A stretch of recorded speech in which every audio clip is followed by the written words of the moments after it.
আমি চিৎকার করে কাঁদিতে চাহিয়া করিতে পারিনি চিৎকার, বুকের ব্যথা বুকে চাপায় নিজেকে দিয়েছি ধিক্কার। কতটুকু অশ্রু গড়ালে হৃদয় জলে সিক্ত, কত প্রদীপ শিখা জ্বালালে জীবন আলোয় উদ্দীপ্ত, কত ব্যথা বুকে চাপালে তাকে বলি আমি ধৈর্য।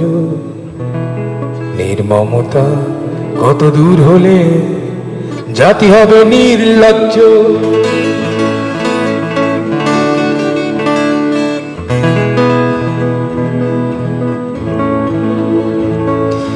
আজও কানে ভাসে সেই কথাগুলো, কে জানে হবে যে শেষ